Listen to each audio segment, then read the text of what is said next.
And how goes it, ladies and gents? Welcome, everybody, to Complaining and Yelling All About Sports. My name is Andrew Valentin. I will be doing the complaining. Tom will be back there doing the yelling. Of course. No, we are the X-Bomb Sports Live Show, and we're coming to you live here from the Lombard campus of the Illinois Media School. I hope you all are having a fantastic Saturday, and I hope you all had a fantastic Halloween. I know here in Illinois, it was looking a lot more like Christmas than Halloween. My God. Thanksgiving. What? Don't skip a holiday. With the snow on the ground, it looked so much like Christmas. I don't care. God. Yeah. Well, guys, I hope you did enjoy your Halloween. I know we had a fun time doing our stuff. Certainly, I had a good time nonetheless, even though it was very cold out. But, of course, with me is the man of the hour, as always. No longer sporting the same facial hair, but he's growing it out still nonetheless. For the cause, ladies and gentlemen, remember that. For the brand. For the cause, now we don't have for the brand. We'll get copyrighted for that one. Nah, Pat McAfee cool. Yeah. I mean, Pat McAfee, if you're listening, man, we'd love to have you, baby. We know you're only a state away from us. Remember that. No, he's not anymore. He's working with ESPN. Is he? Yeah, he was on College Game Day this day. Oh, well, okay. So he's elsewhere right now, but I know he does his podcast and his show mainly in Indiana. But ladies and gentlemen, of course, Tom McKinney's with us again. Tom, how you doing, man? Doing very good. You know what show's really funny? Which is what? Letterkenny. Yes, yeah. Me and Tom are watching a show called Letterkenny on Hulu. It's a very funny show. It's all about people from Canada. Very, very funny. Very funny. Yes, it was... Yeah, we were having a little bit of fun beforehand. But, ladies and gentlemen, obviously we've got a lot to get to. There was a lot of news that broke down over the week. My God, we've got baseball, we've got basketball, we've got football. We've got to cover all that good stuff and then some. And Tom's pointing his fingers up because he knows what's coming.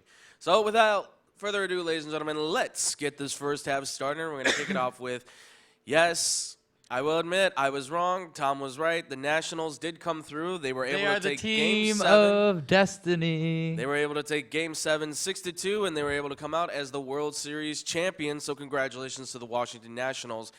This, by far, I think, was maybe one of the best World Series I think I've seen in the last 6-7 years. Okay, and I mean, I'm honestly, this had everything you were looking for from the drama. Better than the Indians Cubs. The what? Better than Indians Cubs. I don't know if it's better than that, but I thought it was definitely up. I thought it was on par with that kind of stuff, because the story was good. You're talking about the cardiac kids, the We'll Never Say Die Nationals. You've got the ever-powerful Houston Astros. The wild card game, they came back. They were down. The Game 5 against the elimination game against the Dodgers, they came back. Yep. I mean, they swept the Cardinals. They've won every game at the very end. They've taken it down to the wire. Except for the LCS. Right, the LCS swept was the Cardinals because the Cardinals are trash. Right. But no, this World Series was fantastic. Hey, it was really good. Now, unfortunately, though, the ratings say otherwise. I mean, the ratings have this one ranked as the... That's how I feel about ratings. The ratings had this one ranked as the 4th worst watched World Series in history. But unfortunately, look, it's just a generation gap, right? The top World Series out there are 4 of the 5 of them are from the 80s. So, and you're talking about a different generation where baseball had a bit of a bigger brand at the time because NFL wasn't doing too hot, NBA wasn't doing too hot, and you had the NHL who was still trying to find out exactly what it was at that time. So, baseball had a better chance in the 80s and the 90s, whereas, 2010s, there's a lot more out there. But, no, honestly, I do think this World Series I thought it was great. Everybody came in strong. You had a great showing. So despite that, I mean, look, no matter what you say, the Nationals will be recognized as one of those top teams out there. I mean, they're the only professional sports team ever in history to win all their games on the road. No other team has done that. That is in any sport. That is incredible. I mean, and the way that they were able to perform too. I mean, you saw the strength of that team, as a whole. I mean, you saw from the pitching to the hitting, guys were coming in at clutch moments to be able to make things happen. And that's what's great about this. That's what made this thing strive to be really big. Now, I mean, look, outside of that too, obviously you have the big thing on of all this now is, where they go from here. I mean, there's a lot that's going to have to be taken into effect on this. So, but I mean, for the Nationals, this was a great victory. This was big for the city, certainly. I mean, you've been able to capture an NBA title, you have an NFL title, you've won the Stanley Cup finally, and now you have a World Series. I mean, now you join the class of one of those states that have them all, right? You're able to say we can flash the hardware on all 4 major sports. That's big. That's important. I'm very happy for the people of Washington. I mean, this was a big victory for them. And for Steven Strasburg, too, I mean, this was a huge one, too, right? Steven Strasburg comes out. He dominated in the postseason, right? 5-0 on the season, a 1.98 ERA that's ranks as one of the best out there. 47 Ks, only walked 4 batters. I mean, he outperformed. He almost outperformed. In some cases, he did outperform Garrett Cole. I mean, that was a big matchup between these two. I mean, he had his best season in the regular season at 18-6, right? This was his all the way. And then to win 2 games in the World Series, to come in clutch like that. 5-0. Absolutely. 5-0 in all playoffs. I mean, he's masterful. And this just finally adds to that element of how good of a pitcher he really is. For a while there was a lot of people that are like, well, we know he's good, but how good can he be? And he can be great. And it shows, because he was great when the moment called for him. Game 6, that was fantastic. That was fantastic. Now, obviously, too, on the other side, we say Garrett Cole, right? There's a lot of questions on what happened with Houston, because obviously there's a lot of people saying, why don't you throw him out there to relieve, right? He's never done it. You want to give him a clean inning? Yeah, but it's one of those things where, I mean, look, you're down. You got to put him out there. You're not wrong, but yeah. Well, and I understand you want to. He's never been a reliever. He's always been a starting pitcher. But at the same time, you've got to do something to change up the method here. Everything was starting to fall apart there at the very end. You want to get your best guys out there. It's do or die at that point. He might have been able to possibly shut some things down. And instead, you've got Kendrick, who comes off with a home run. You've got Rendon, who comes off with a home run. And now all of a sudden the Nationals have this strong lead, and they never let go of it. So, I mean, look, this was a great showing for the Nationals. Now, obviously, again, like we said, there's questions on both sides for these teams right now. So I thought it'd be good to kind of go through these factors really quickly on the 5 things that each team is kind of looking at in terms of what they need to change, right? Because both sides of these I mean, look, obviously every team out there needs to do it, but these are the last 2 teams standing. One of them was not even supposed to be here, right? In May, everybody was saying, write them off, they're not going to be there, right? And they found a way to come back and win the World Series. And you got a team who everybody said they're going to be the favorite. They took it to Game 7, and they just didn't get it done. So I thought, let's go through these 5 points. We'll start with the Nationals right now. So the first and really the second point in all of this that they need to get done is get Rendon and Strasburg locked in with the Nationals, right? Anthony Rendon right now coming off a very strong season, an MVP caliber type of season, right? He's expected to hit – what's up? He should win it. I would say he should be a favored contender. I know they shouldn't take the postseason into account, but considering how strong of a postseason he had, especially in Game 7 with that home run, I mean, that was a shot. He hit that sucker right out. I mean, I definitely think he should be in that consideration for sure. I mean, you saw you might have seen the 2 MVPs playing this game with Bregman and Rendon. Who knows? But Anthony Rendon definitely deserves, I think, MVP. If not, he should at least, it should be a close second, but he certainly played up to par, and he kept this team alive, right? I mean, he hit over 300 for the year. He had 34 home runs. He's maybe one of the best third basemen out there. It's tough to look past that, right? Because outside of that, there's a lot of teams that are going to be biting for the surface. Also, did you see what he was doing, like 5th inning or 7th inning or later in a game? Yeah. Walk, double, double, double, home run, double, home run. Yeah. He was incredibly clutch when it counted. I mean, he was, and that's the one thing that's always been consistent about him. He's always been able to get a hit. That's why he was a 6th overall pick. That's the reason why he got drafted so early. But obviously, look, there's other teams that are going to bide for his services, right? Angels are going to look for him. Dodgers are going to look for him. Phillies, Rangers. Cubs. There's a lot of teams that are going to be looking for third baseman. And he's right now one of the top prospects, if not the top prospect out there, outside of hold on. Obviously, outside of a few other names, but in Hold terms on. of a position player, I would say I think he's the top name out there. But yeah, and then obviously Steven Strasburg. For those who don't know, today is actually his opt-out clause day, which means if he wants to, he can opt out of his contract. Now he has 4 years, $100 million left on his contract, and people are saying, well, why would he opt out? Well, if you look at what they say on the lower third there, he's got an agent there by the name of Scott Boras.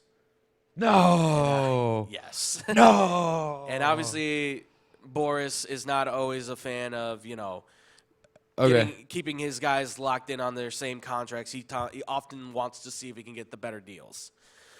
But if I'm Washington, I would definitely. I don't know if Strasburg's one of those guys who's going to be resilient, who's going to listen to his agent all the way through. But hey, I got MLB literally just dropped this. What? Did we just get news on Strasburg? No. Okay. Here are baseball's top 20 free agents. Okay. Number 1 is Garrett Cole. Right. Number 2 is Anthony Rendon. Okay. Number 3 is Steven Strasburg. Okay. Number 4 is Eldoris Chapman. All right. Number 5 is Zach Wheeler. Okay. Number 6 is Mad Bum. Mhm. Everybody out there, it's Madison Bumgarner. Yep. Number 7 is JD Martinez. Okay. Number 8 is Yasmani Grandal. Mm.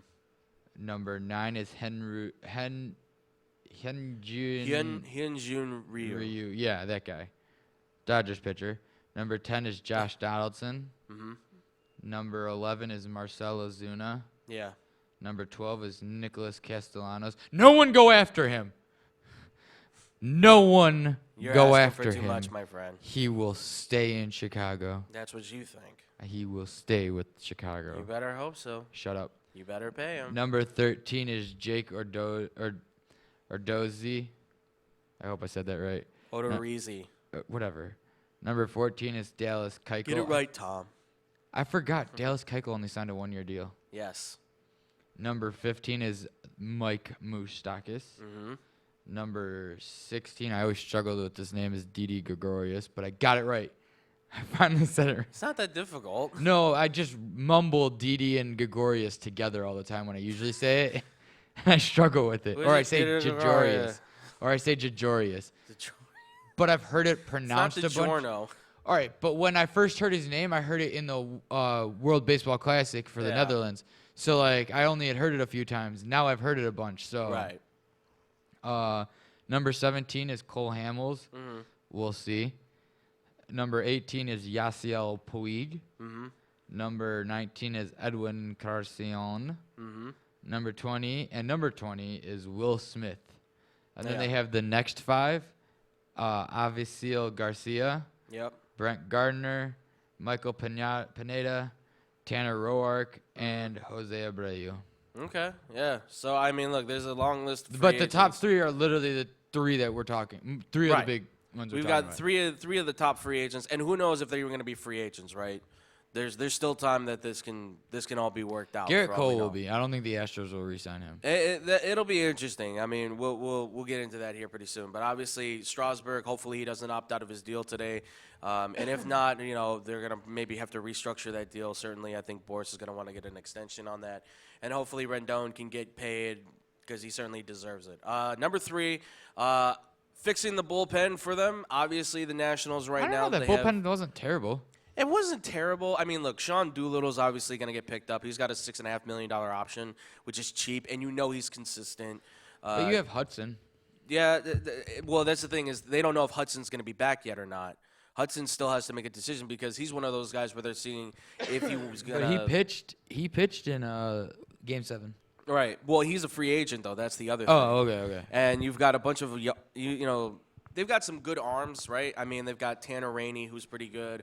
Wander Suero, he's got some upside.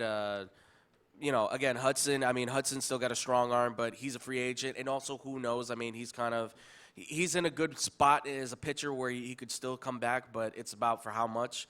But I mean, look, there's a lot of options out there for free agents right now, right? Will Smith, Tom just said, Will Harris, Joe Smith, Drew Pomerantz.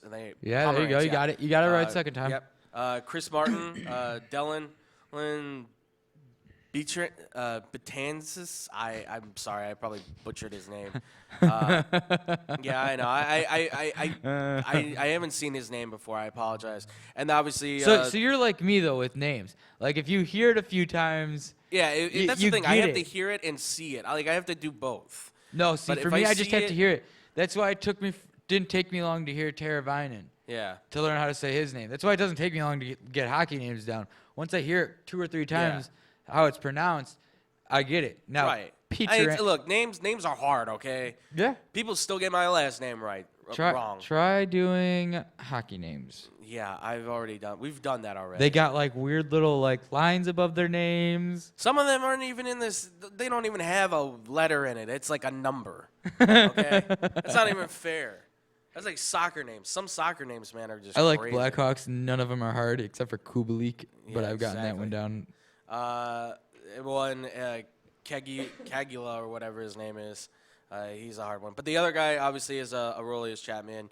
He's another guy out there that also could be a free agent potentially if he opts out of his contract. Be that. I think you will. I think he will too. I don't know if the Nationals will pick him up, but certainly, look, I'm not saying their bullpen's bad, but they could use stronger help. Right? You've got a great rotation. All right, next. Right? But you need to pick up some help on the bullpen side. Number 4 is Ryan Zimmerman. Is he going to come back? Yeah. Right? He's how many more years he got on his contract? He has an $18 million club option right now, and I think they bring him back. He was their first draft pick.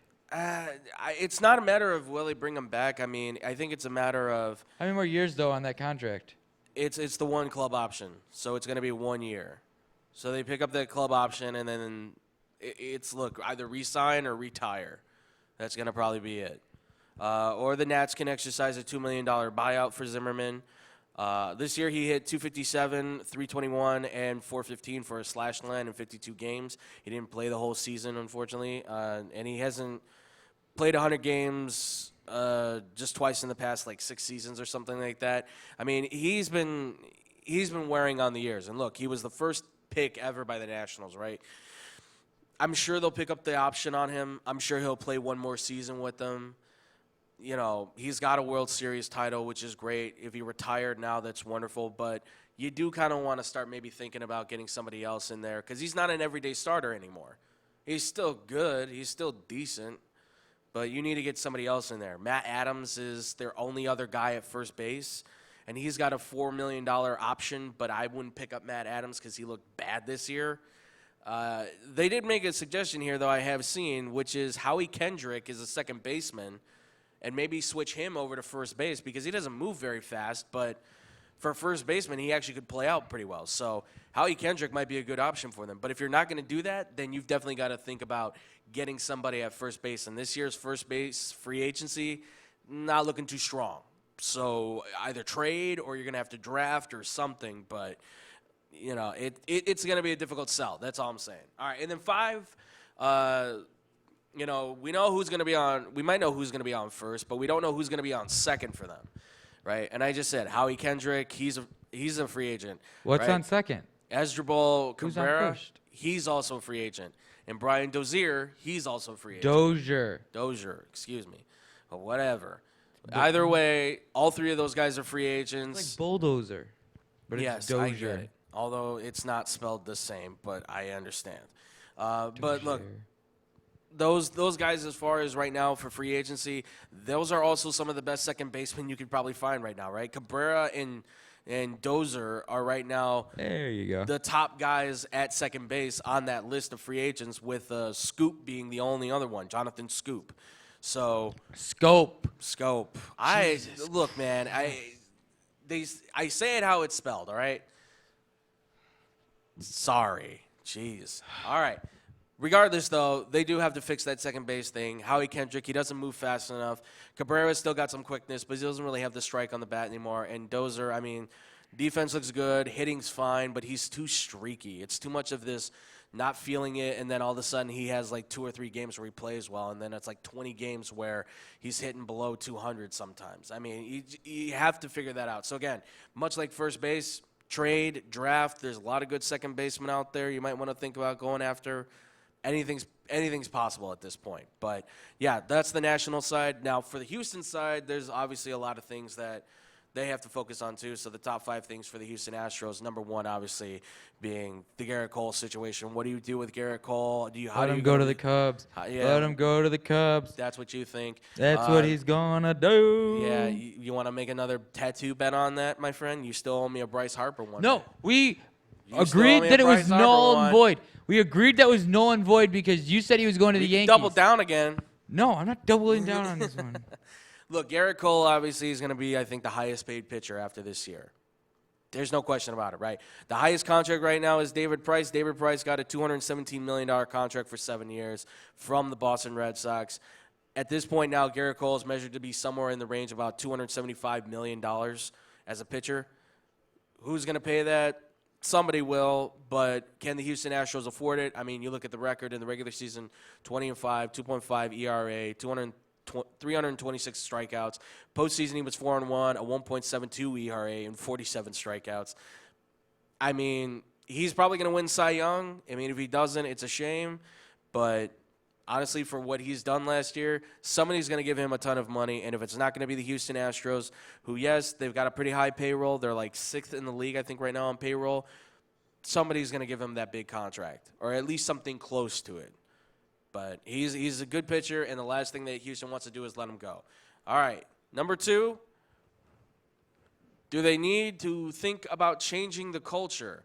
Obviously, look, the whole controversy with Brad Tobin and all that stuff with the for those who don't know that situation, Roberto Osuna has had a past history with domestic violence, and in the locker room, Tobin in the locker room was basically shouting, "Thank God we got Ozuna," to a couple of reporters, one of which was wearing a bracelet that was promoting was anti-domestic violence or something like that, I believe it was. I don't think it was promoting domestic violence, man. Come on. No, I'm not saying promoting. I'm just saying it was anti-domestic violence. It was like domestic violence awareness, a bracelet, something like that. And he basically was shouting at it. He's been since fired. That whole situation kind of blew up, and everybody was saying, "Oh, do the Houston Astros have a problem with team culture?"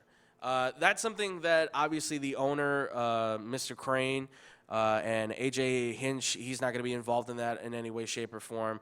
But, you know, they're going to have to go into this and try and figure things out on, you know, is everything settled in the house, basically, on the front office situation? Because the players don't seem to have a problem. The managers and the coaches don't seem to have a problem. It's just the front office situation.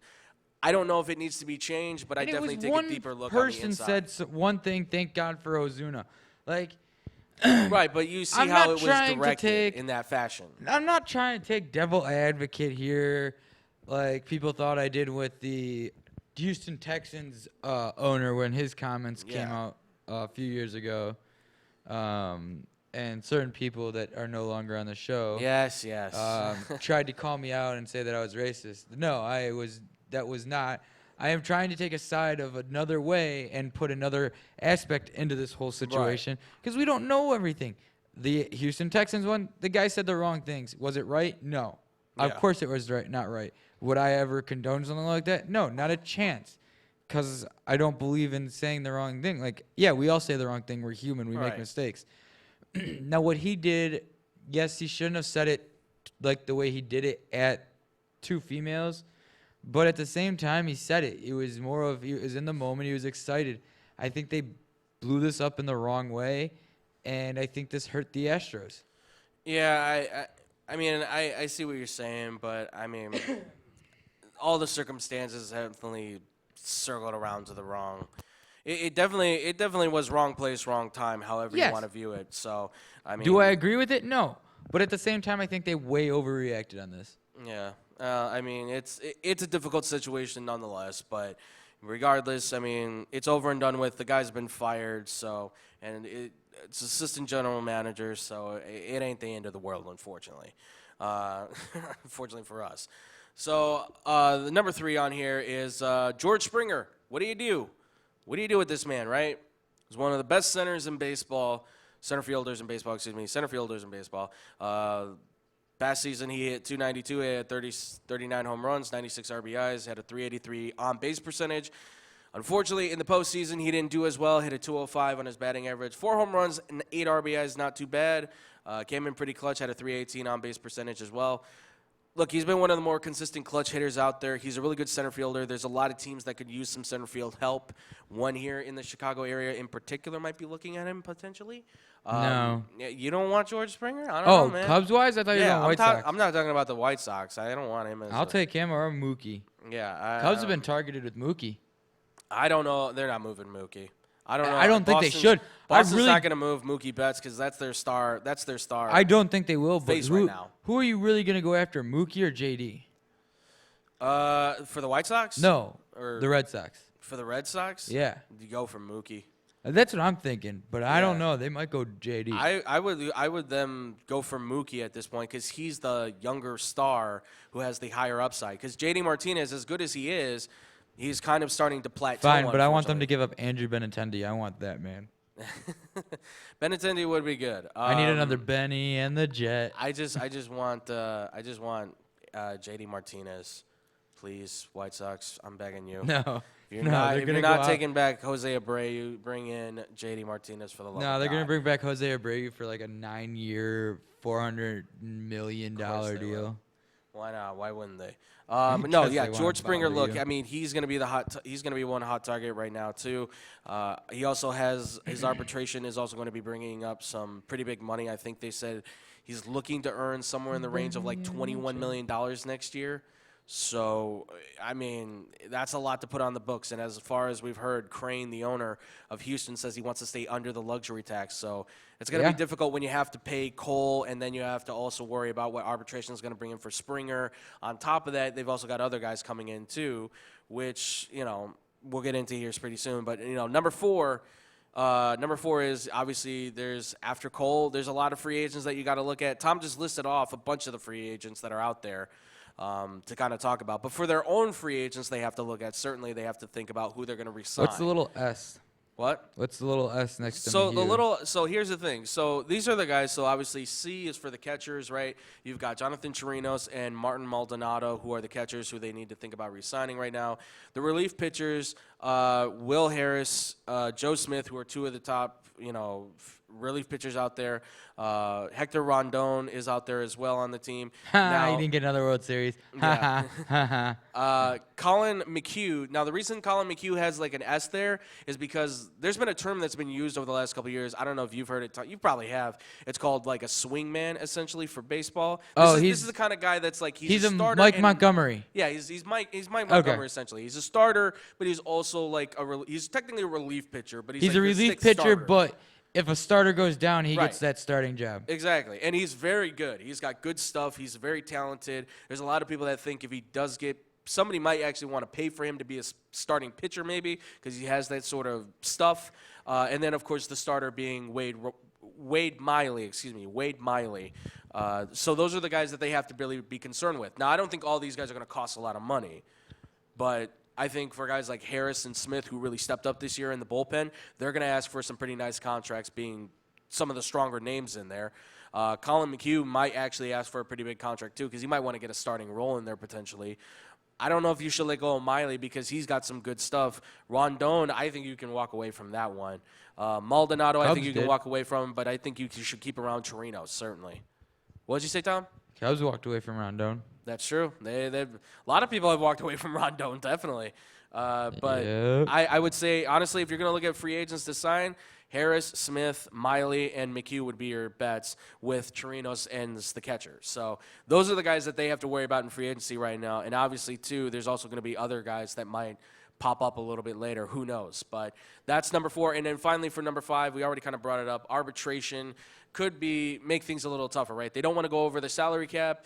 Springer's going to go possibly to $21.5 million. They're also saying Roberto Ozuna could get a nice chunk of change out of what he did this year. And, of course, Carlos Correa being one of the top players for the Astros. His arbitration could really take him over the limit as well. So Houston's going to be in a big situation where they're going to have to figure out how this money's going to be tossed around, right? I mean, for them, that's really the big thing. Do they want to go over the limit and go into the luxury tax threshold, or do they want to stay under the cap? Owner's already said he wants to try and stay under the cap as much as possible. Well, if that's the case, your superstar team, much like me and Tom have kind of spoken on before, could start breaking up and falling apart here. It's not easy. You can't pay everybody. At some point, you're going to have to take – if you want to stay under the luxury tax, you can't pay everybody, so you're going to have to make some sacrifices. So – I mean, it's a difficult call, but obviously, again, congratulations to the Washington Nationals on winning the World Series. You guys well deserved it. Very well fought. Baby shark, Stop. Baby shark, Please stop before it gets stuck in my head, and now it's stuck in my head, and I hate you. Mommy shark, dude. Unbelievable. See what I have to work with here? All right. No, but obviously, if you guys have any comments down below, let us know. We would love to hear questions, comments, anything like that about the World Series. Please, guys, we'd love to hear from you. All right. So moving on from the World Series, it's Tom's favorite subject as always, the NBA, ladies and gentlemen. Yes, the season is live. The National Boring Association. To some, but to many out there, they love it. It's called the National Basketball Association. The season is going on. We're already about 5 games through for most of the teams out there. Some are even farther in. But as we've seen so far into the season, I thought kind of take a look at the early part of it. We did it with hockey. We've done it with baseball. We did it with football. And we constantly did it with football. But I thought let's kind of do this and let's kind of tear into this season to see how it's going so far. So taking a look at the East and the West and see who's doing the worst and who's doing the best. So let's start in the Western Conference, which for the Western Conference, it starts off with who even knows at this point who's going to win that whole conference. I mean, things have completely shaken up, right? The Warriors now are 1-4. Steph Curry's out with an injury. He might not even be back till way till the end of the season. He might even be out for the season potentially, right? You've got Klay Thompson. He's out for the season. Kevin Durant went bye-bye. Not looking good right now. D'Angelo Russell's their only top star. Draymond Green now has a finger injury potentially, so now you've got another guy who's not even a superstar. He's not even really a star. He's just a really good role player for the team. You lost a lot. So Golden State at this point might be looking to maybe, I don't know, be bad without actually having to be bad. I mean, what I mean by is they're going to tank, but they don't have to tank because they're just going to be that bad that they're going to actually end up with like a top 10 pick. And then they're going to reload and be that good again, which is my fear. But in the West, obviously, look, you've got the Lakers right now who lead. They've got a 4-1 record. Tied with them also is the San Antonio Spurs. Surprisingly, they've actually looked really decent. I'm really surprised by how they've been able to play, but they always play very good at the beginning of the year. It's at the end of the year that they always seem to kind of start to reel off a little bit in their losses and things like that. Minnesota Timberwolves, I'm a little shocked by. They're 3-1. I didn't think that they'd ever be this good at all. But again, early in the season, who knows if this team's going to stay intact. Andrew Wiggins has problems being a good defender. Karl Anthony Towns only wants to be a stat monster. I have no clue where this team is at this point. But so far, they've looked pretty good. Utah Jazz, Mike Conley's been a great addition to this team. Rudy Gobert's been really good defensively. I love what I'm seeing from Donovan Mitchell. He's putting up points. He's looking better and better each and every year. This team collectively could actually be true contenders for a championship. They may have all the pieces there finally to get this thing done, right? Los Angeles Clippers, look, they've lost 2 games so far, 4-2 right now on the season. It's not the end of the world, right? Same record as the Jazz. They have a really good team. Paul George still isn't back. They're playing very well with Kawhi Leonard, even though he's had about a day or two of being able to rest and stuff like that. They've still found a way to be very competitive. I think they're going to be there at the end of the season. I like what the Clippers are showing thus far. The Denver Nuggets, honestly, I thought they'd have a better start, but I get it. You know, look, you're still trying to find your pieces, still trying to put things together. Jamal Murray's got a really nice shot falling right now. The Joker, Nikola Jokic right now, he's been doing his best. has in rendition of being LeBron James, honestly. He's passing the ball, he's rebounding, he's scoring points. He's doing everything he possibly can to provide for the Nuggets. I absolutely love how the Nuggets are looking right now. They could be strong contenders down the line. Houston Rockets. I didn't even have them listed as a preseason for making it in the playoffs, to be honest. They look collectively talented, but it's all relying on the fact that they've got two guys who just take a lot of shots. I don't know collectively how well this team's surrounded, right? James Harden can score 50 all he wants, but at some point, Russell Westbrook's going to probably get upset. They're going to get into a fight, and I think it's all going to fall apart, right? I mean, it's just almost a given that at some point these two are probably going to come to blows because one's not going to be satisfied with his shots over the other. Unless Russell Westbrook is really going to convince me and the rest of us that he's actually changed, but I find that hard to believe because he's Russell Westbrook. He's Russell Westbrook. Thank you, Tired Tom. Number 8, obviously, a little shocking. It's the Phoenix Suns. I didn't think Phoenix would be here at all. Right? Again, early in the season, but Phoenix has actually won 3 games for the last couple of years now. 3-4 years? They've been 0-5 in the first 5 games. They're 3-2 right now. Again, this could all change, but Devin Booker is actually looking like a real, true superstar. The team's playing really well around him. Even without DeAndre Ayton in there, they're actually doing pretty good. They're doing a decent job. I like it. I like it a lot. And then just outside of there, obviously, Portland Trail Blazers, Damian Lillard's doing his thing. And then Luka Doncic, I mean, I really think he's going to lead Dallas to a championship. Maybe not this year, but give him a little bit more. I think you're going to see something. And I know I didn't say anything about the Lakers, but come on. It's LeBron James and Anthony Davis. We knew the early part of the year they were going to look good. It's towards the end that things are going to be a little shaky because LeBron's older. Anthony Davis has a lot of injury problems every now and then towards the end of the season. Got to be mindful of that. But that's the West right now as it stands.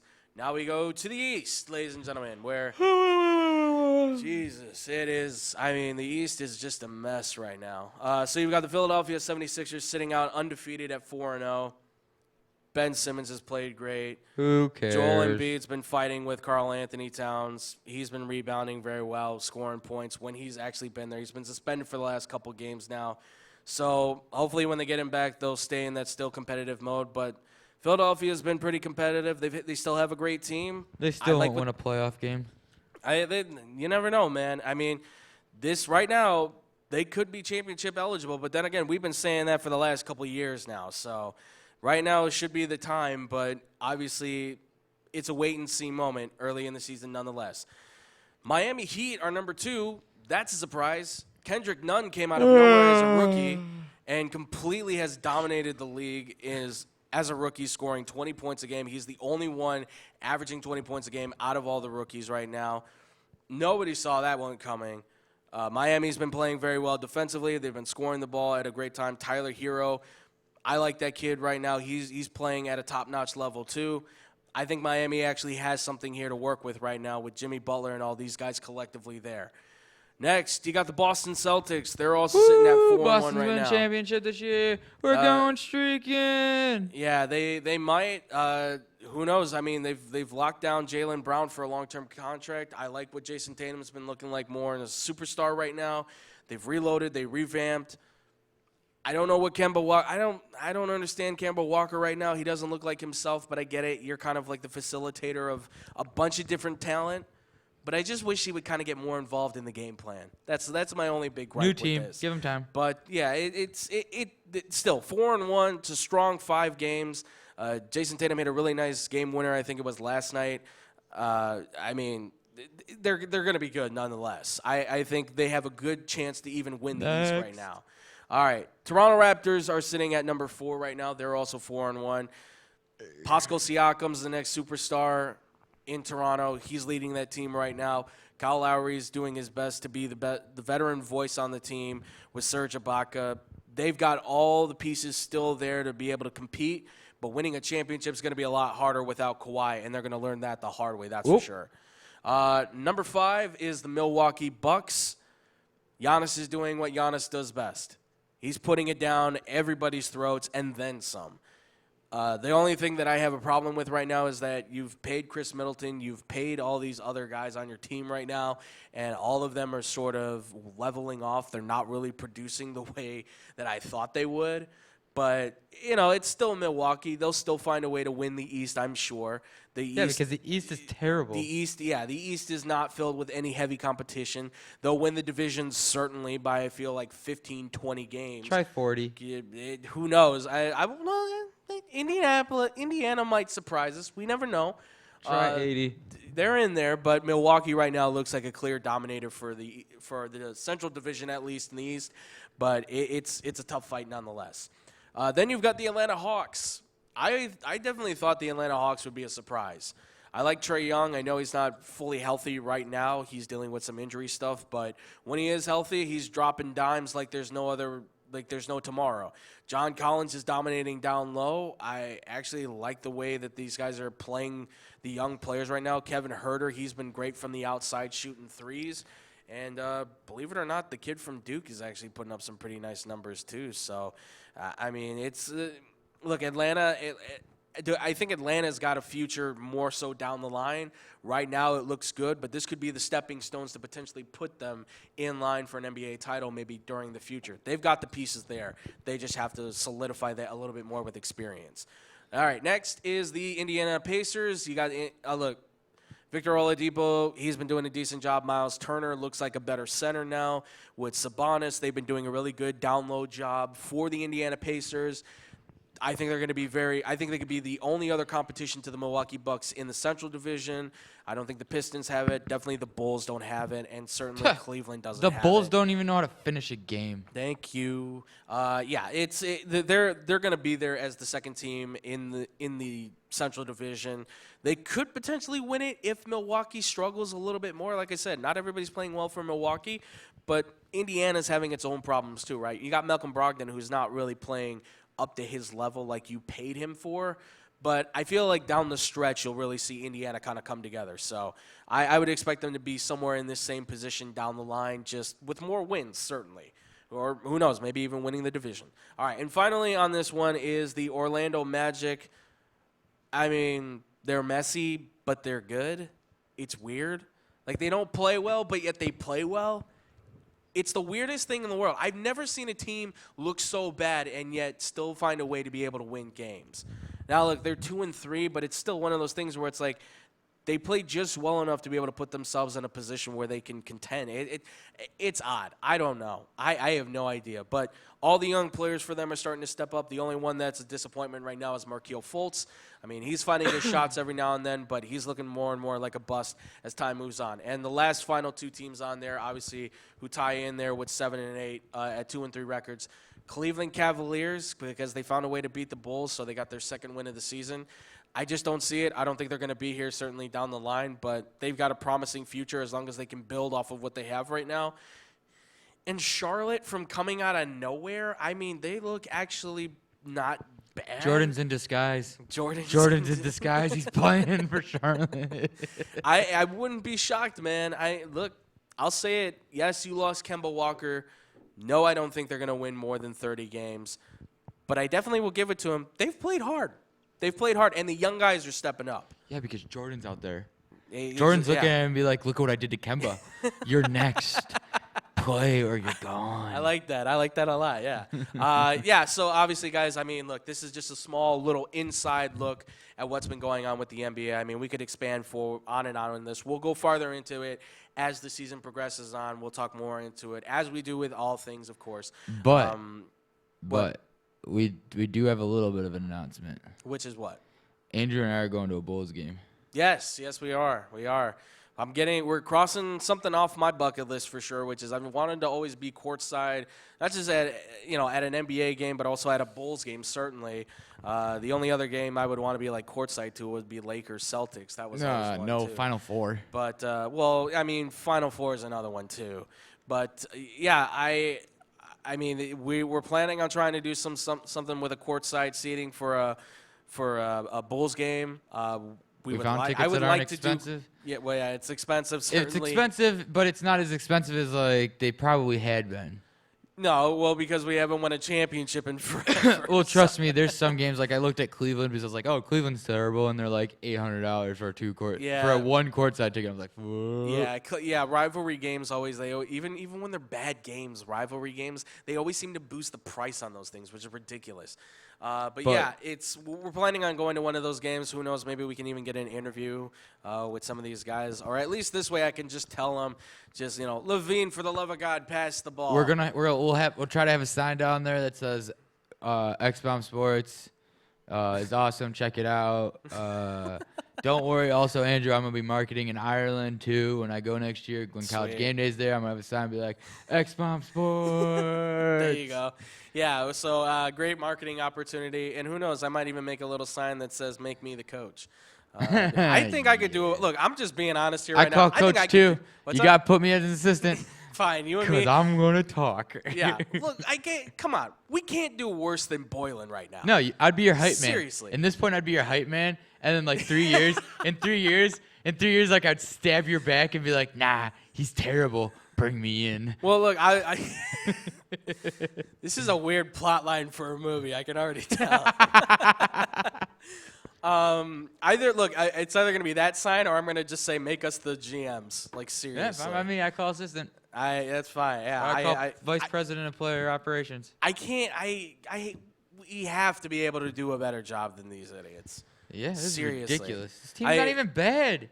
No, they're not. Play Kobe White. Play Kobe White. What the hell are we doing? Seriously, I'm getting so tired of seeing Satoransky on the court, and he only puts up 6-8 points, and something like that. Why is Laurie being benched in the fourth quarter for Thaddeus Young? I don't know. I don't even understand why Laurie's playing the forward I have a debate anymore. for you.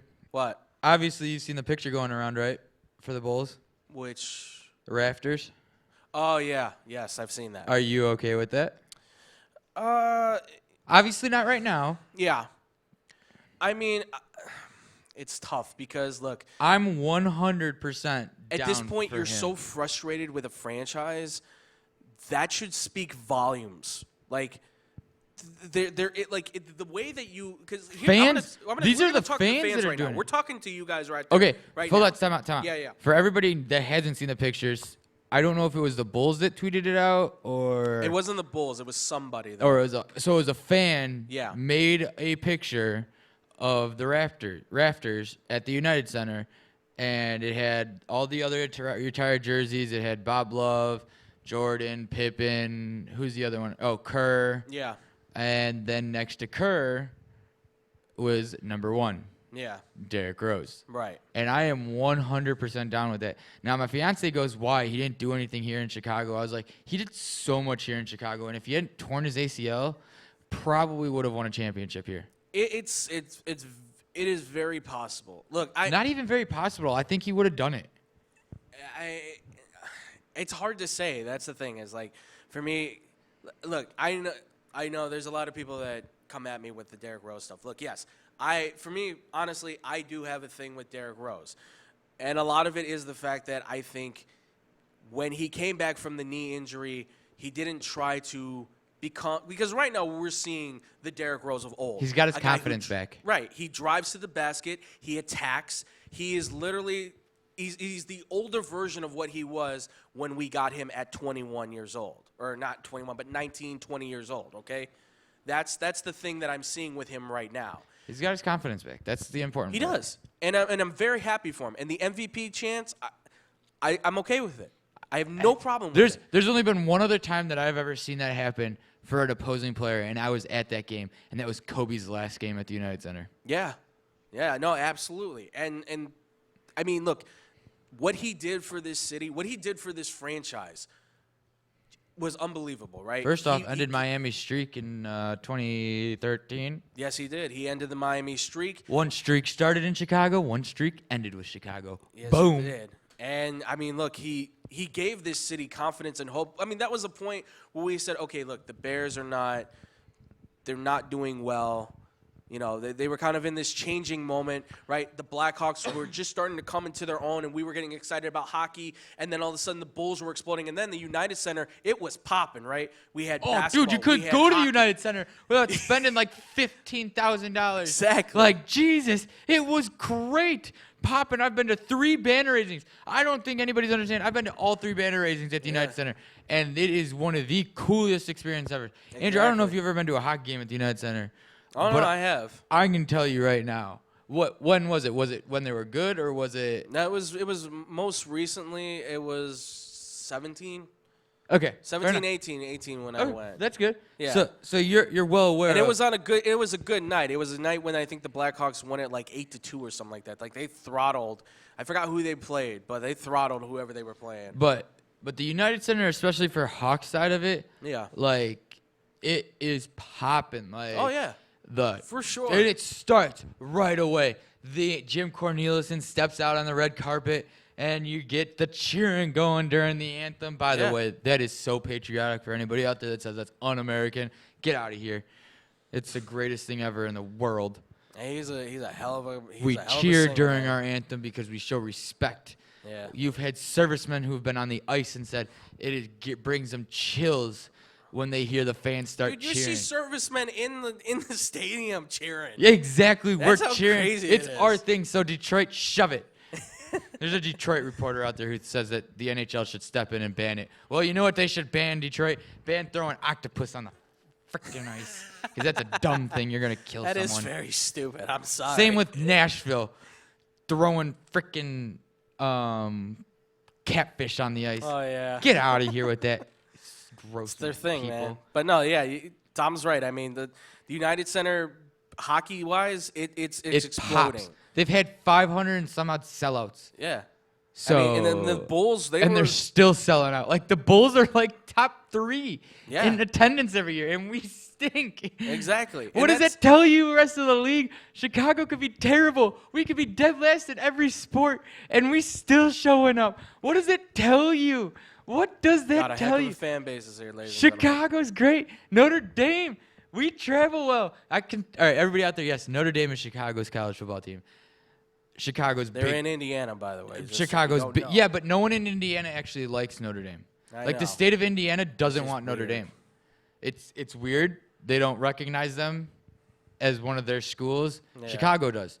So that's why I always say Chicago. Because they're not in the conference. Notre Dame is Chicago's school. Yeah. But Northwestern, and according to Northwestern's billboards on 294, they are Chicago's Big Ten team. Right. So you were always wrong about that.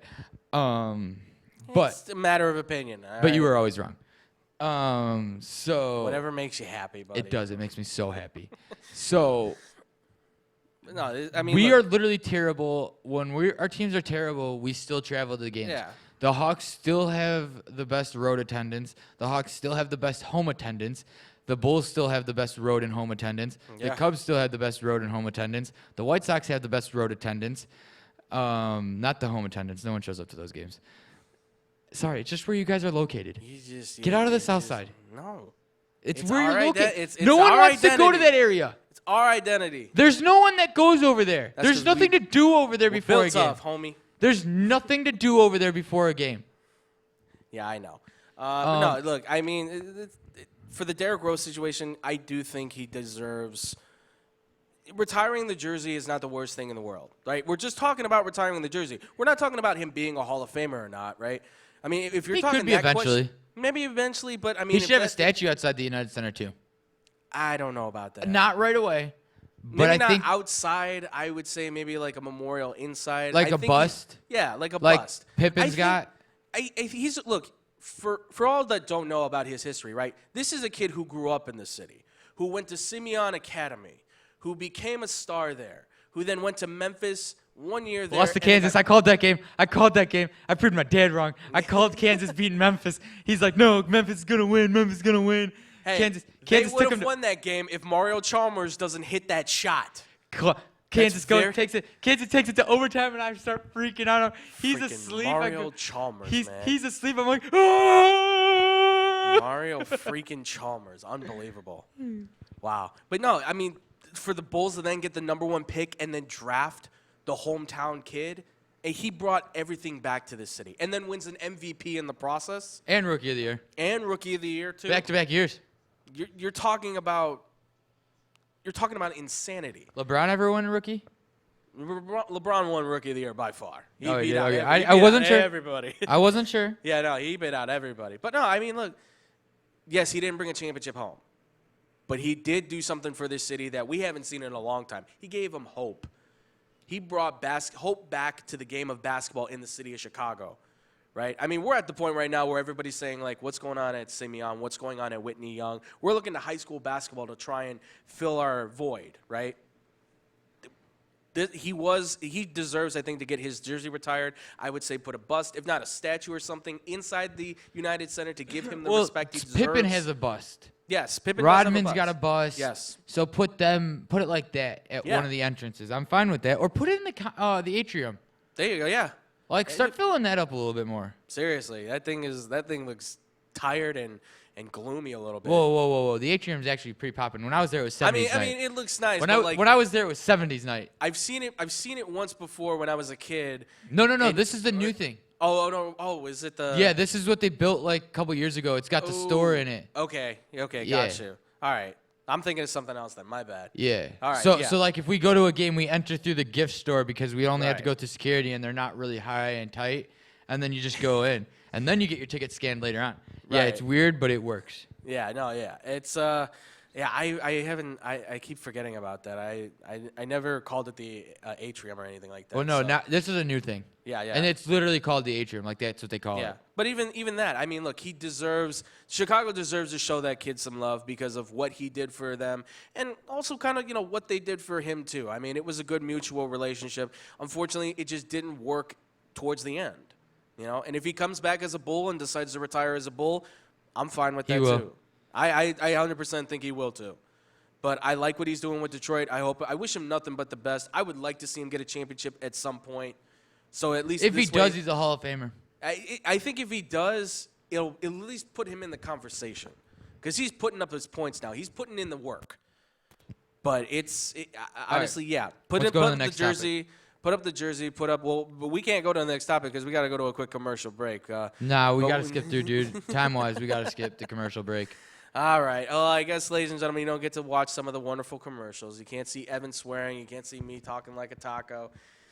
All that fun stuff. But obviously, guys, if you have... Where's my running commercial? Your running commercial. First off, you don't even look like that anymore.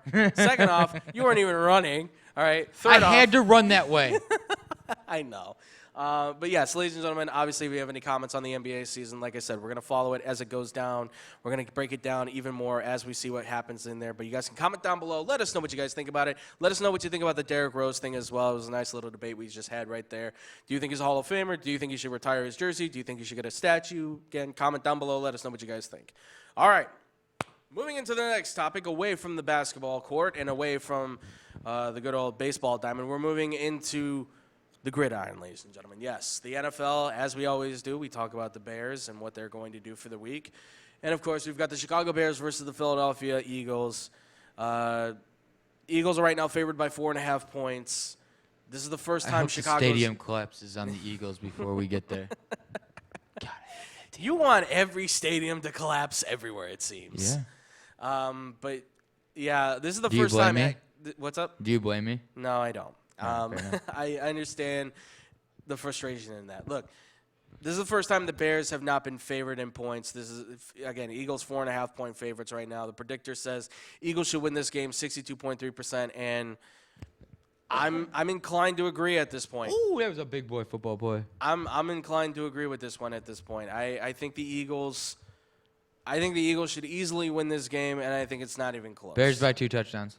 I'm glad you have that confidence because I'm not allowed to root for that other team. Bears by 2 touchdowns. Yeah, Tom's time in Philly has unfortunately pushed him away from ever giving any sort of love to Philadelphia on anything. I just wanted a picture. He's talking about a picture with Gritty. That's what this gripe is all about. A picture with Gritty, which he declined on. And from that, Tom has completely said, he's completely written Philly off and said, I have no son.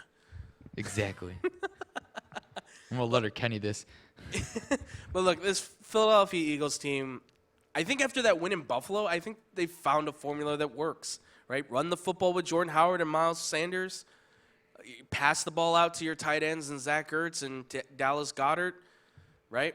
Zach Ertz will find a way to get it done. Goddard finds a way to get it done. Carson Wentz is one of the top quarterbacks right now in the NFL. It's hard to compete against that. I don't know if the Bears can shut this team down. I don't know. I have no idea anymore. My confidence is like this thin. It's waning so fast. I want to believe. But it's hard to when you see what's happening on the field. And, yes, there were some good moments. But there was I didn't see what I needed to. I wanted to see the Bears destroy a San Diego team that was lacking offensive linemen, that was lacking a true explosive offense, that was lacking a structured defense because they've lost Derwin James. And we lost by 1 point. And we're not going to get into that again. But the bottom line is you lose to the Chargers. We're going to be like that playoff game with Cody Parkey. You know How I Met Your Mother when they're in the Minnesota bar and they bring up Frank Tarkenton and they go, damn, and they all pound the table. That's how we're going to be eventually. Yes, that we're getting to that point right now. We'll be in like New York or Alabama and we'll find like a Chicago bar and they'll have a picture of Cody Parkey's double doink and someone will walk in and be like, what's that about? And someone will start explaining it and all of a sudden we'll be like, what are you explaining? Cody Parkey doink, double doink? Yeah. Damn. Yeah, that will definitely be us at some point. I mean, look, I do think the Bears can put up some points in this game. Last week showed that there's offense there, right? Run the ball with David Montgomery. He had a great game. He had a great game, 135 yards and a touchdown. Should have had 2 or 3 of them. Thank you. But at the end of the day, unfortunately, I just don't know. I don't know what Nagy's thought process is. I know he wants to throw the ball, but it clearly shows with this team, if you get a ground game going, the passing game will be there. You have to rely more on your strength than your question marks, honestly, at this point. Because I don't know what's up with Trubisky. I don't know what's up with the receiving core. He didn't do bad, but he still didn't do great. He did just average. I don't know what's going to happen, honestly. I don't know where the defense is at. I think they're frustrated as ever. I can't believe that Akeem Hicks being out is the reason why they're suffering so much. I don't know what's going. I mean, is Chuck Pagano really that kind of a difference maker too? I know he's not Vic Fangio. I know Vic Fangio is more of a sergeant, drill slaughter kind of guy where he's gonna be more aggressive towards these guys. Whereas Pagano's a little bit more of a, hey pal, how's you going? Right? He pats you on the back kind of a guy. I don't even know what to say anymore for this team. Can they still make the playoffs? Sure. Yeah. I think they can. I just don't know if they will or not. They will. I have no idea. I don't even know if they're going to be able to beat Detroit. I don't know if they're going to be able to beat Minnesota again. I don't know if they're going to even be able to. I said before the season started, I said they'll lose the first game to Green Bay and they'll come back and win the second one because that's how good I thought this team was. Now, I don't even know if they win against any of the teams anymore, right? I just don't know. I don't know if you beat the Lions. I don't know if you beat the Vikings. I certainly don't think they're going to beat the Packers at this point unless something major happens to Green Bay because they're getting by without Devontae Adams just fine. One can only hope Aaron Rodgers gets hurt. Yes, as a Bears fan, one can only hope, certainly. But, I mean, again, we don't condone injuring a quarterback, but, I do. Yeah. But if he's not, then he's going to kill us because he's Aaron Rodgers. Because he still does unbelievable stuff.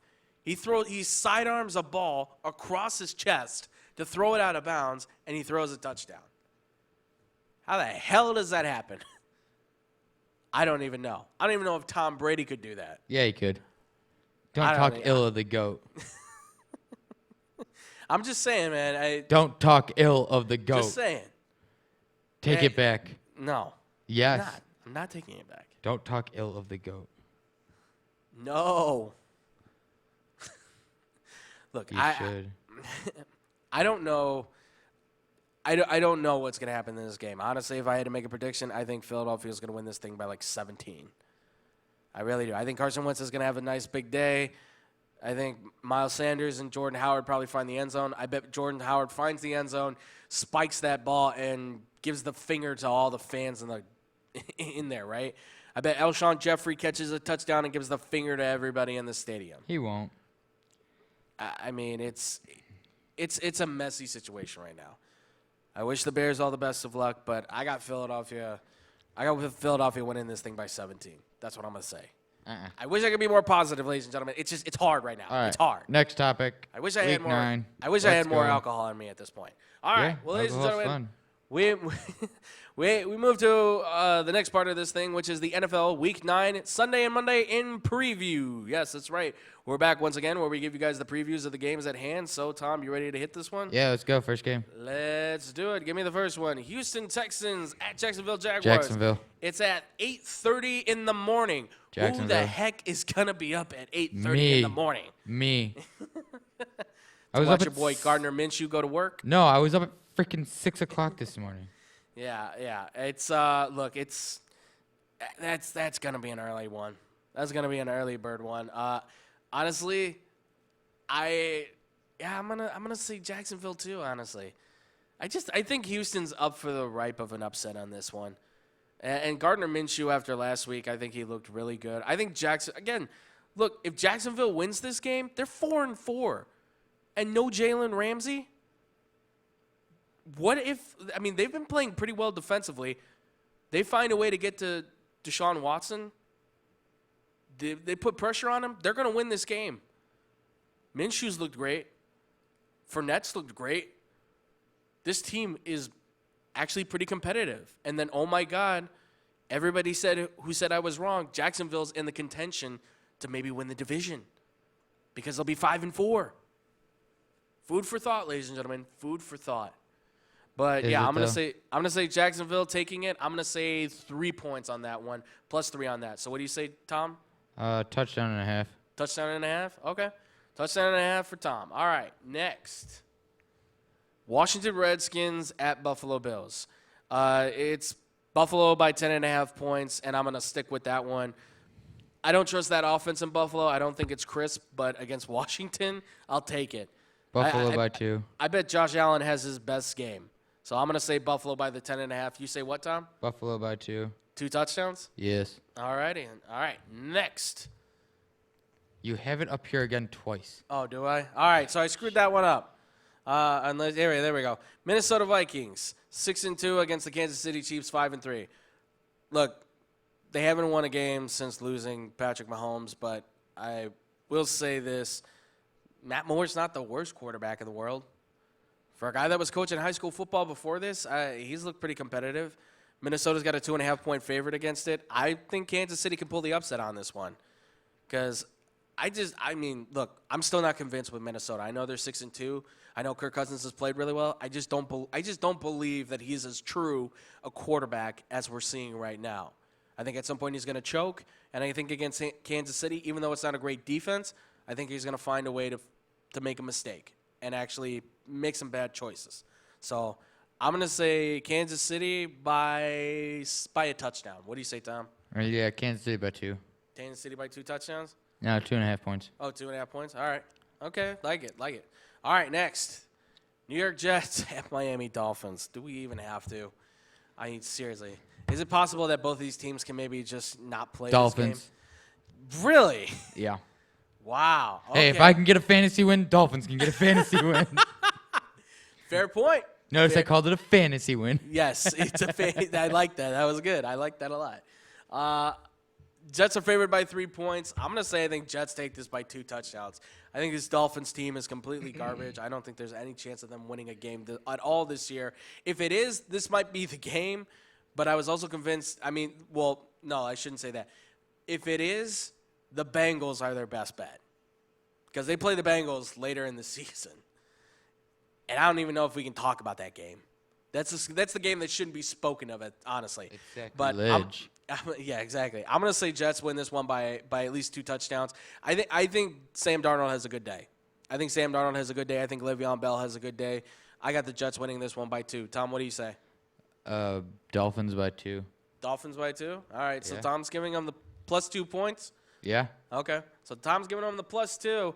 If you're right, I mean, you're making a lot of Miami people very happy, my friend. Yeah. All right, next we got the Indianapolis Colts sitting at 5-2 against the Pittsburgh Steelers at 3-4. Shockingly, Pittsburgh's favored in this game. Colts by 3. I was going to say, look, I know this Colts team isn't exactly perfect, but Frank Wright, I think, is one of the top 5 coaches in the AFC right now. Might be a top 10 coach right now in the NFL. He's winning with Jacoby Brissett. Boom. I mean, how else do you want to take it? I'm hoping Brissett has a good day for my own personal game. For the sake of the game, though, I think he has a decent game. I think Marlon Mack should be able to run over the Steelers. They haven't been very good against the run over the last couple games now. So I'm going to say the Colts are able to take this one. I'm going to say Colts by 6. I'm going to give them the plus 6. And you said what, Tom? Colts by 3. Colts by 3. So he's giving the plus 3. I'm giving him the plus 6. So we both got the upset on that one. All right, next we got Tennessee Titans sitting at 4-4 against the Carolina Panthers at 4-3. Tom, who are you taking, man? Christian McCaffrey for 30 touchdowns. 30 touchdowns. Okay. Is that for your own personal gain, or is that what you? Okay. I figured. Yeah, Carolina's favored by 3.5 points in this. I'm going to take Carolina on this too. I know Kyle Allen's not exactly a top-notch go-to quarterback right now, but when you got Christian McCaffrey, even though this Tennessee Titans defense I think is good, and I think they can find a way to actually shut down McCaffrey, I think he's on this trend right now where he's on a nonstop motion where he is just rolling through everybody. So I'm going to say Carolina takes this one by 10 points. I'm going to give them that. All right, next. Tampa Bay Bucks against the Seattle Seahawks. Seattle by however much they can pour on them. Yeah. Seriously. Seattle's only favored by 5 points, but I'm going to say Seattle. I'm thinking by 20 points. I think Chris Carson has a really good day because, again, much like Pittsburgh, Tampa has been god-awful on all levels. I mean, they have the king of turnovers right now. So if Seattle's defense doesn't score all the points for them, I think Chris Carson's going to have a good day because they've been weak against the run all year long. So I'm going to say Seattle by 20. Tom, you got one for this one? No. No? All right. I'll just say Tom for $1 million, I guess, for Seattle. Yeah, fair enough. All right, next. Yeah, Cleveland Browns versus did I screw this one up? Yes, I did. Yep. Okay. Who are the Browns playing? Yeah, Cleveland Browns versus the Denver Broncos. So I unfortunately didn't change the name on that one. Come on. I know. I apologize, ladies and gentlemen. I got all the information right on the bottom there, though, so apologies. So, yeah, Denver is sitting at 2-6. Browns by 3. Sitting now at 2-5. Browns are favored by by 3.5 points. What's Browns up? Browns by 7. I'm going to say I think Cleveland can take this one, but I think Browns win it only by like 6 or so. Again, though, it's going to be a tough matchup. You've got two teams who really both have looked not great. Neither team has looked really fantastic in either way, shape, or form. Quarterback problems on both sides of the ball. Might be coaching problems even for Denver as well. Who knows? I mean, it's looking rough. If I had to choose one, I just say Cleveland because right now they seem to have kind of the better talent. They have the younger team. So I'm going to believe in that, and I say by 6 points they should be able to win this one as long as they're able to kick those field goals. All right, and next. Green Bay Packers, 7-1 against the Chargers, 3-5. So what we weren't able to do to the Chargers is what the Packers are going to probably do to the Chargers, okay? Aaron Rodgers is probably going to bomb this one all the way out. I know Green Bay only has a 3.5-point favorite on that thing. Green Bay is probably going to win this one by at least 21 points. That's how good I think this team is right now. They fired Ken Wisenhunt for the Los Angeles Chargers, their offensive coordinator. I think things are going to be changing, not for the better for the Chargers. I think this is going to be a weak one. So I'm saying Green Bay probably by like 21. I really think it's going to be a blowout. What's up? Chargers by 4. Chargers by 4? Yeah. All right, Tom's going with the upset. So that's where that one. All right, next. We got New England Patriots, undefeated still, against the Baltimore Ravens. This is one of the big matchups of the week right now. New England's favored by 3 points. New England should be able to win this game easily, but I'm going to say Baltimore, I think, is able to take this one. I think Lamar Jackson possibly stuns this defense a little bit with his ability to run and gets a few bombs out there to Marquise Brown, and I think he has a magical day. I think he has one of those days where he finds – because remember this, ladies and gentlemen, John Harbaugh has beaten Bill Belichick before. He's done this before. He has a winning record against Bill Belichick. So right now, I give the advantage to the Ravens. I'm going to say the Ravens take this one. I think the Ravens win this one by 3. I give the +3 to the Ravens, not the New England Patriots. Tom, who are you picking? Patriots by 12. Patriots by 12, really? Yeah. Okay. Come on, get out of here with your blasphemy. Hey, man, John Harbaugh's got the winning record against Bill Belichick. That's all I'm saying, man. Don't care. That's all I'm saying. This Patriots team's too good. Yeah, they're good. All right, hurry up. We got to get out of here. The Patriots team can lose.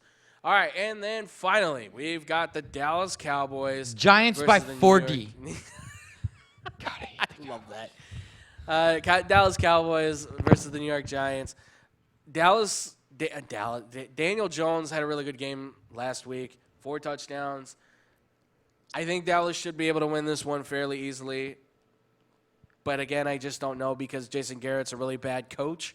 So I have no idea where they're going to stand at, but I'm going to say Dallas favored by a touchdown. I think Dallas should be able to win this one by 16. No. But no. That's no. No. I know you want to see them lose. I get it. We all want to see Dallas lose because we all want to see the Dallas Cowboy fans sad and angry. I get it. But I think Dallas is going to win this one by like 16. I don't care what you say Dallas is going to do. Dallas is going to lose. All right. Well, if you're right, you know what? If you're right, I'll buy you a cupcake. How about that? Fine by me. All right. There you go. So that's the bet. If Dallas loses to the Giants, I'm buying Tom a cupcake. Why? Woo, I get a cupcake. Because I don't know. I couldn't think of anything else. That's the first thing that popped into my mind, and it's probably because I'm hungry. All right. Well, ladies and gentlemen, that's going to do it for us here today. We were going to do some fan questions possibly, but we have a little bit of time. Well, we can get to a few of these if you want to answer. We have a half hour.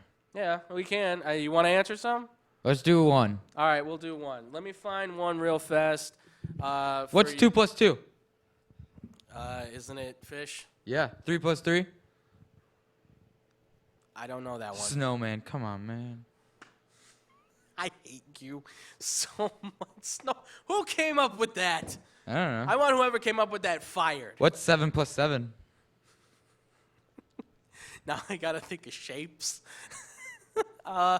Hourglass? No, upside down triangle. I hate you so much. Oh my God. 4 plus 4? Some weird glasses, I guess. No, I don't pitchfork. Know. Pitchfork. I'm losing my mind over here. Okay. Oh, okay. All right. I got one here. Now, this is a little bit of a personal one. Since we got a little bit of time, I thought maybe we could do. Wow, this is the first time we've actually had a bunch of time. Yeah, I know. We have some time, so we can do a little story time here. So this one comes from Craig. Hi, Craig. Craig. This is from Craig in Peoria. Hey, Craig in Peoria. So Craig says, "Hey guys, love this stuff. Been watching you since Facebook. I've been trying to catch more of the YouTube stuff, but it's a little hard now with my job and stuff." Don't worry, man. We're gonna work on going back to Facebook. Yeah, we actually might be changing because our old studio has been completely retransformed. I actually have pictures of it on my Instagram and stuff if you guys want to go see it. It looks beautiful. Right now we're just seeing if the system's going to be A-okay, so the streams don't cut out anymore, so we may be going back, but we'll update you guys as that happens. So because we know a lot of you guys more so watched on Facebook than YouTube. We understand that. But Craig says, just started a new job. Congratulations, man. He said, basically, I want to know from you guys because what your past history has been with sports as you've grown up. Obviously, hold on. All right. Obviously, I know you guys talk about sports right now, but what have you guys done? I know you guys have kind of mentioned you do football and other things like that in the past, but what has really been your past history with sports and how has that really kind of influenced your stuff? What's up? You start. You want me to start? Yeah, go ahead, man. All right. So basically, my whole thing with sports, I mean, I'm not going to be like 4 scoring 7. No, I'm not going to do that. 4 scoring 7 years ago, Andrew played sports. Right. Basically, I think a lot of it starts with like my father, because like my father played baseball. He was really good, actually. He was like all state, all city in the state of Illinois. He was like one of those top guys back in the 50s and the 60s when he was growing up. So my dad played baseball. My brother played baseball. He actually got a scholarship to play at North Park. So I was always like, that's why baseball for me has always been a big connection. Like that's a family thing for me. And just grew up with it, loved it always. So I grew up playing baseball, grew up doing a little bit of soccer. Didn't really funny thing is I didn't really enjoy it as a kid though. That's the thing. Like I didn't enjoy it as a kid until like later in life when I was like, oh, you know what? I actually had fun. Like, I think back on it now, and I'm like, I did have fun. Like, but back then, I was like, no, I want to play video games. I don't want to watch cartoons. What a loser. Like, I know. I mean, hey, man, you don't get like this because you're running around a lot. Trust me. But yeah, I really wasn't a sports kid. I was more of like a video game, TV, play music kind of kid. I was that kind of guy. So I really didn't get into sports until like high school, or really like middle school going into high school, because I had watched the national championship game between Texas and USC. That was kind of one of my first introductions to football and sports and things like that, really, on a newer level. And then, obviously, I saw the Bears' miracle season 2006. They go to the Super Bowl. They lose it. But I was just like, I want to be a part of this. I want to get involved in this. I want to play football. I want to do all this kind of stuff. So when I got to high school, I started getting – I signed up for the football team. But I didn't go to my football camp right away because my parents didn't know actually if I was interested in it or not. So they actually sent me to Driscoll High School that no longer exists, unfortunately. But they sent me to a camp at Driscoll High School that used to be in Addison, Illinois. And I got a chance to meet with the head coach there. I got a chance to talk with a lot of the big-time players there and stuff like that. And learn the game of football, basically. Got to know the guys. And I found out this game's really fun. I can't wait. Played football all throughout my 4 years of high school. I wrestled. I played baseball for a little while as well. I did a little bit of track and field myself too. I mean, I didn't really start getting into sports until high school. That's the thing. Like, I really wasn't doing any of the sports stuff in high school. And then, obviously, all of that kind of influenced me to always be like, I know my stuff on sports. I can talk sports. And then it wasn't until, like, my third year at College of DuPage, I know that sounds bad, but that's just what happened. I eventually decided I wanted to be in sports media. And lo and behold, graduated from there with associates, took a year off to work, found this place, found Tom, built this show, and now here I am. So, I mean, sports has always been a connection for me, and that's just kind of been like my lifetime. The biggest one I've always had, football is my biggest love because I played it the longest. But baseball is my next one, and then everything else that follows afterwards is just, it's an equal share of love. All right, my turn. So that's me. All right, go for it, Tom. All right, I look super comfortable, folks. Yes, just you so do. you're all aware, I got the legs kicked up back here. So for me, on the other hand, my route started way young. I played soccer, I played football, is this what's in the way? Yeah, there we go. There we go. I was like, the what's speaker in the that way? no longer works right now. Yeah, so I played hold on, rephrase that. I played baseball, soccer, basketball, all Park District. I didn't even play Lombard baseball. I played Villa Park baseball. Did you really? Yeah. Okay. My uncle was a coach out there, so it made more sense. Nice. And Lombard's baseball system is set up weird. Like, you basically have to try out, and if you're not good enough, you could be playing with kids younger than you. Yeah. Villa Park is you're playing with your age. Yeah. Yeah, so Lombard's There's a lot of those like that, too. Lombard's dumb. Play with your age. Jesus. What is this? Russia? No, you too good, you go play with 14-year-olds. I only 11. Don't care. You go play with 14-year-olds. Yeah, I want to play with kids my age. Right. I want to build myself better with kids my age that I'm going to be playing with for the rest of my life if I made a career out of it. Right. Obviously, that didn't work. So then I got to high school. I still played baseball for a couple more years. And I played it for my freshman year of high school. I played so we were across the field from each other again. I didn't play in high school. Oh, you didn't play? I played okay. Park District. Oh, I played a year gotcha. up Park District. Gotcha. I didn't make baseball team my freshman or sophomore year. I also tried out for volleyball my freshman year as well after I didn't make baseball because I didn't want to do track. Oh, okay. Because I did track from 5th to 8th grade, and in that level you had to do a field event, you had to do a running event, and I was not fast enough. I was nowhere near fast enough, so I was like, It's okay. I don't want to do that. I just want to do a field event. Like, I want to triple jump. I want to long jump. I want to throw shot put or discus or javelin. Oh, we don't have javelin. What is this, Russia? I want to throw javelin. I'm really good at it. If it was Russia, they'd have the javelin, but there'd be people all over the place. You don't have to use the metal ones.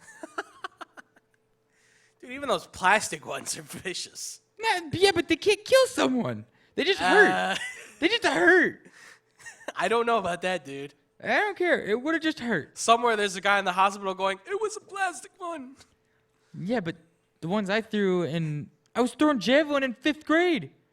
Oh. And they were the plastic one with the rubber end. That was before they were like, oh, it's too deep. Like, we could still play with lawn darts at that point. Yeah, Jesus. So I played. I did baseball all the way up to I think my freshman year, Park District wise. Mm-hmm. Then I went and I did football from 5th grade. Yes, I went to a Catholic school, by the way, from 1st to 8th grade, and I played football from 5th grade to all the way to my senior year of high school. There you go. Yeah, and for those who don't know, Tom and I went to rival high schools, so we were literally across the field from each other. I hate North. Yeah, I don't like East. I went to East, dummy. No, you went to East, yeah. Tom went to Lombard East, I went to Lombard North, so we went to rivaling high schools. So we were actually across the field from one another for 4 years, and I never knew that my co-host was across the field. If I would have gone over there and smacked him with my helmet. So. Yeah. And he probably would have done the same. And you would have heard... Yeah, exactly. Unsportsmanlike conduct. Lombard East wins the game. Whatever. You know what? I hope we're never co-hosts on an internet television show. So then I got to high school. I mean, I did football. I wrestled. I tried out for baseball my freshman and sophomore year. Didn't make that. I tried out for volleyball my freshman year. Didn't make that. And so then I went to do track, and I went a crazier route in track. I pole vaulted. That's not bad, man. That is a crazy sport, dude. Pole vaulters are crazy. I mean, they're I'm just not like a fan of goaltenders. heights, so. Yeah, so am I. That's the best.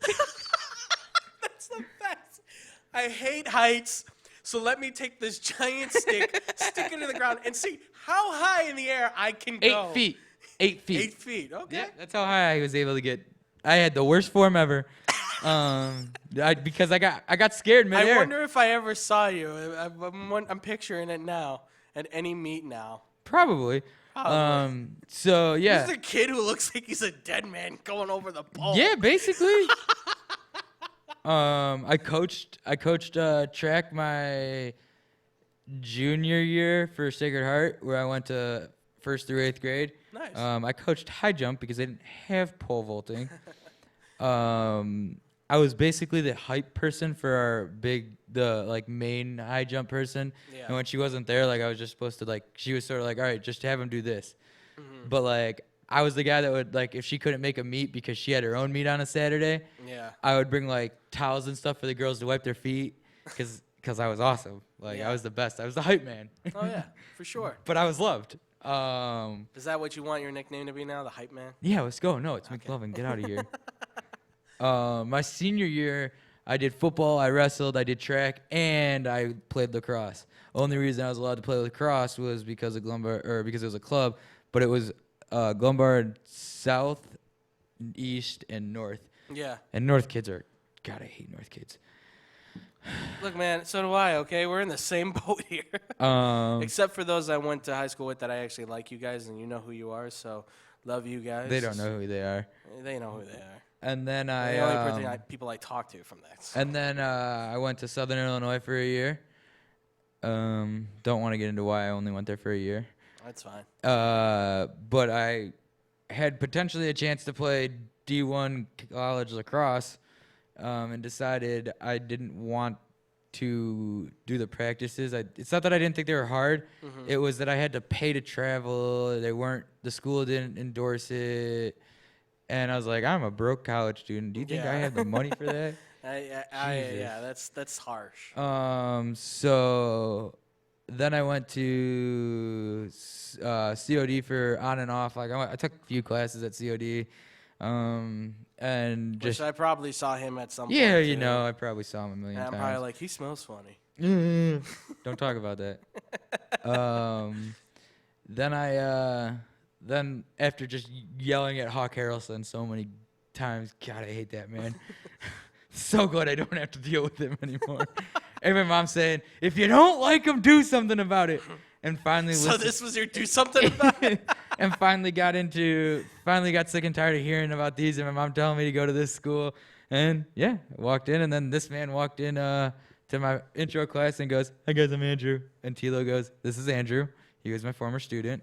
And then I had him, and he sort of hated me because I was annoying but awesome. Just for everybody who understands, like when I met Tom, my first initial thought was just like, I don't know if I could ever do a show with a guy like him. I was a bum. You were very energetic and wiry, and I'm like, I don't know if this will work. But no, honestly, sit down with this guy, got to talk with him, got to know him and all that stuff. I mean, it's a beautiful friendship at this point. I mean, for God's sakes, I'm in the man's wedding. I mean, come on. Yeah. So I mean, that's my life story. Honestly, my favorite sports, one sport I actually didn't play, is hockey. It's the only sport I didn't play. That's another thing here that somebody else has a question. They said, why did has Tom ever played hockey? I mean, I played like a couple games with like my cousins and stuff. Yeah. And like backyard ponds and stuff like that. Right. But I don't own skates. Yeah. I used to own a stick. I wanted to get into hockey. My parents bought me a stick one year for my birthday or for Christmas or something like that. It might have been for my sister's birthday. They might have just saw it. They bought my dad a stick. Yeah. I played roller hockey with friends and stuff like that. Yeah. But I've never actually played organized hockey. And that's one thing that always bothered me. I wish I did. I understand how expensive it is because lacrosse is expensive as well. But, yeah, I mean, the favorite sport is hockey. I would have to say my second favorite sport isn't even the NFL. Like, I like football, but I'd rather watch college football any day of the week. I love wrestling. I love watching college wrestling. Lacrosse is out there. I can watch a baseball game, but fans have started to ruin it for me. Joe DiGiacomo. This is who I am. You don't know who you are. And basketball's boring to me. I'd rather watch March Madness. The only time I watch basketball is March Madness.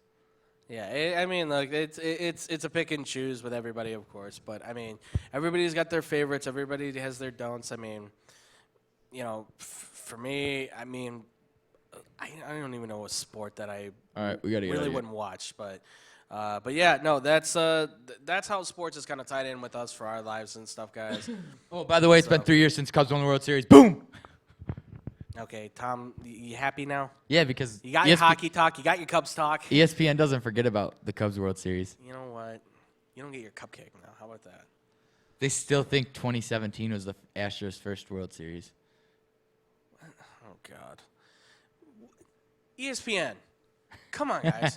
Hire us. NBC Sports Chicago. Seriously? You've got three bozos who sit up here, and you can't give us a chance? Come on, man. I'm just saying. All right, I'm good now. We got to get out of here. All right. Yeah. So if you guys want to find us, obviously you guys can find myself on Twitter at @TheFluffyGuru. Find me on Instagram at BoomCrewCaptain. If you guys want to follow me with all the pictures and stuff, I just post whatever up there usually. It's not all sports related and things like that. Tom, where can they find you, my man? You can find me at McLovin6193 right here on Instagram and Twitter. But, you might want to stay away from the Twitter side. I might argue with you. Yeah, if you do argue with him, make sure to always follow it up with "watch your fingers." I love that. We are getting that put on a sticker or something. I want that. Ooh, bumper stickers, genius idea. Watch your fingers. Yes, I love it. Let's go. I'll take it, dude. And that works on so many levels because that could work on is he telling me not to text and drive? See, Watch your fingers. Yeah, exactly. Watch your fingers, ladies and gentlemen. But the irony is I'd put it on my car and I'd still be flipping people off. The cop will be like, "Really, buddy? Really?" "No, I was watching my fingers. I just wasn't watching the road." All right, yeah, definitely, guys. Make sure to go follow Tom on all his stuff. Again, can't talk. McLovin6193. It's really not that hard. I know. whatever. I can't speak right now. No, you literally can't. I'm having trouble. All right, if you guys want to follow us on Twitter or Instagram, make sure to follow us at XBombSports on both. Also, again, I didn't put up the lower third, at XBP_official. That is the Twitter for XBomb Productions, the YouTube channel here. We do all the updates for the show and things like that. We're going to add more stuff to this eventually at some point. I know we said we were going to do a vlog with the pumpkin and things like that, but unfortunately things just didn't work out for the pumpkin Mother stuff. Nature decided she wanted to not be cooperative. Sucked. I was hoping for a nice day so we could be like, Sunny Acres, let's have a fun time. Couldn't even get that. And unfortunately, the pumpkin stuff was a little difficult, and the setting up the camera was kind of wonky, so we weren't able to actually show the carving of the pumpkin. But I hope you guys did like it. It's carving out student loans. That was not easy. My hand still hurts a little bit from that. Just saying. But yes, follow us on those as well. Follow us on Facebook.com/Team XBomb Sports. Again, this will probably be our more primary spot when we move into the new studio, whenever that may be. Hopefully, if they can get the system fixed, Wednesday. we should be soon. Maybe Wednesday. Maybe Wednesday, but I have to make sure I get the okay from our head honchos who are working that, obviously. But make sure to go follow us there. You can see seasons 1 and 2, and when we move into there, we'll finally and go. one episode of season 3. 2. There's 2 episodes, I think. No, 1 episode. Okay, maybe 1 episode. But that'll be season 4 whenever we do move back in there. And also, too, guys, make sure to follow us on or subscribe here to the YouTube channel, as well, ladies and gentlemen, to our YouTube channel at XBomb Productions. You're forgetting just something. XBomb Productions. What's up? You forgot one. Oh, what did I forget? What do you think? Oh, I forgot. Don't forget to Saturdays sorry, oh my God. I'm all over the place. No, we're not doing that one. Yeah. Movember, ladies and gentlemen, yes. For those who don't forget, yes, Tom's got his stash going on. He's able to grow one out. Yeah, I'm trying so hard right harder. now. Yes, we're doing a Movember. The boys grow stashes. I like that. The boys grow stashes. That's very good.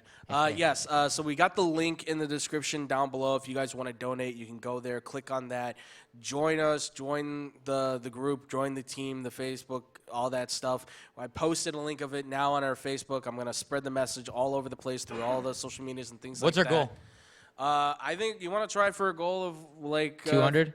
Yeah, we'll go for 200, and if we can, we'll bump it up then. Yeah. I mean, we'll do as much as we can, but we'll stick with a goal of like 200. So if you guys can, donate to whatever you can. I mean, right now I think you and me have 2 different kind of team things going.